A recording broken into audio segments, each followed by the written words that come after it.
My name is Renee Sayo, and I'm doing this for my LTI number 1. So I just wanted to talk about is kind of why or to what capacity I first started this nature. I started it because I wanted to prevent things that happened in my family from happening in my future family. And so that's really what I would like to do. And I always thought I would want to go into counseling because I thought that was kind of the only way that I could help people to prevent those things or to kind of cope with those things.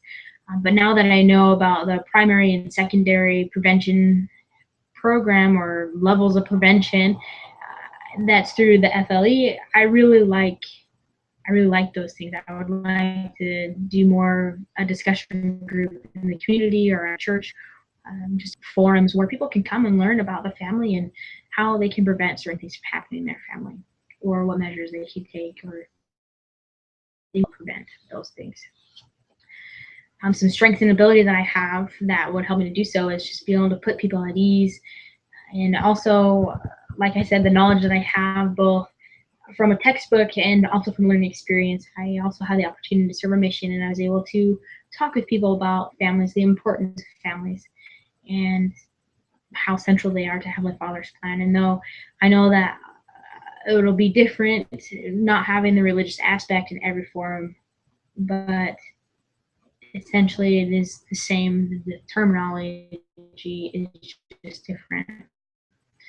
I also love to help. I love to teach family, and I have a strong testimony that the family is the most important unit, and I really feel like that will come handy. I really liked learning about the primary, secondary, and tertiary. I don't know how to say that. Um, but like I said before, I really like the primary and secondary levels where they're more preventative things and they can help people to, I always think it's always better to prevent than rather to repair. And sometimes mending those relationships can be super difficult, if impossible at times. So I would like to help people to know that those things can be prevented. Also, why is it so critical to be thorough in identifying problem or need of the target audience? I know that on my mission we have to teach people and not lessons, and I feel like this is the same concept here.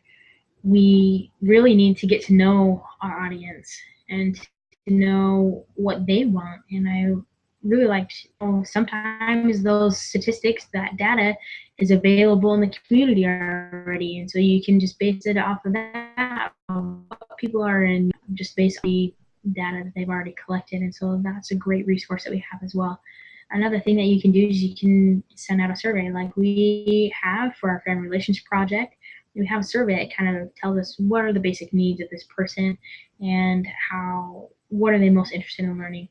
And by that, we can set learning goals, we can help them, and so we can get to the gist of things. I guess that's how you would put it.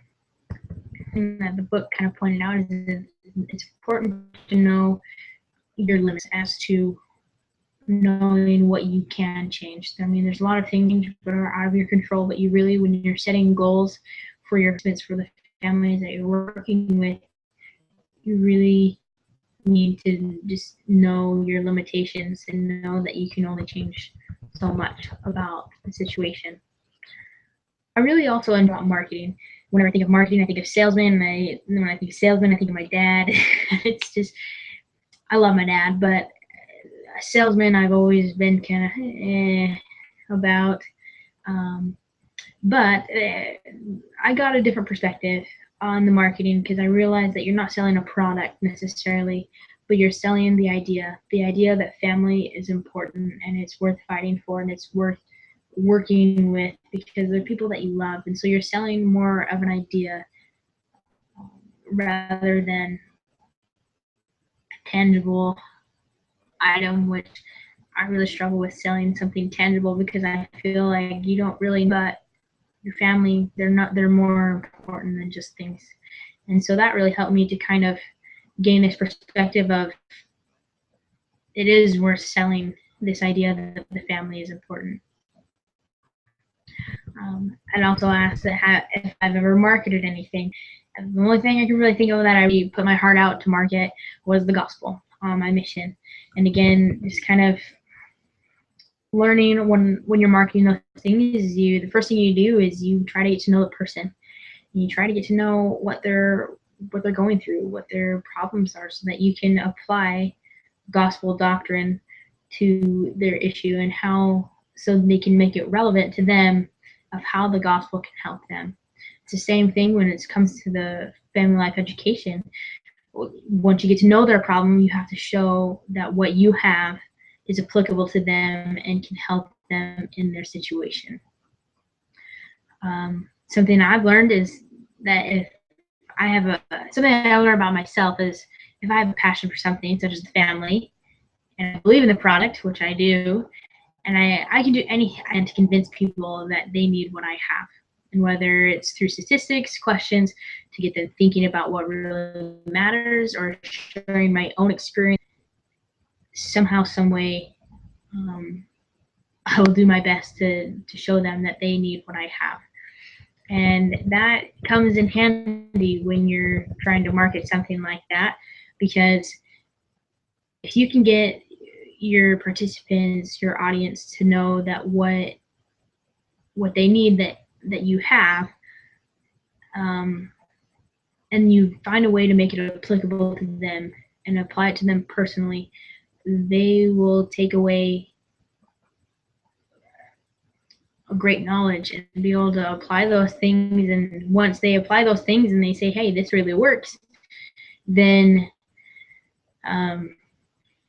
they'll tell their friends. And like we read in the book, like word of mouth is the best type of marketing you could possibly do. And so that's why it's also important to have the best data that you have possible, so that you share with them good techniques, things that have worked, statistics that will help them and just increase their knowledge. I think that's the biggest thing that we could possibly do.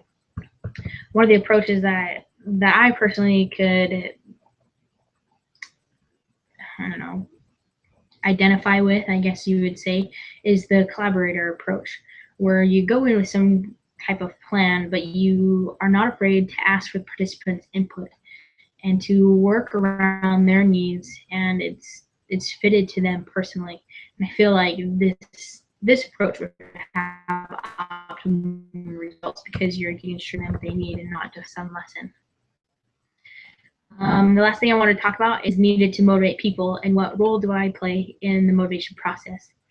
I think one of the things that motivates people is having a purpose. It's that, like I said before, if you find something that applies to them, they're going to be motivated to try it. And sometimes they're not going to be motivated to try it, but I think you can invite them to do something, and just like missionary work, you invite and then you promise and then you follow up. If you, just like in the gospel, you can promise people something that will happen in their family. If they do what you ask them to do, what you invite them to do, you can give them certain promises. And another thing is you have to follow up with them, and you have to hold them accountable. So the next time that you see them, they say, hey, how did this go? What did you learn? What did you do? And so that way they feel accountable for it. So I think that those are some ways that you can motivate people to do what you invite them to do and to make progress in their families. That's all I have for you, and hope to see you next time. See you later.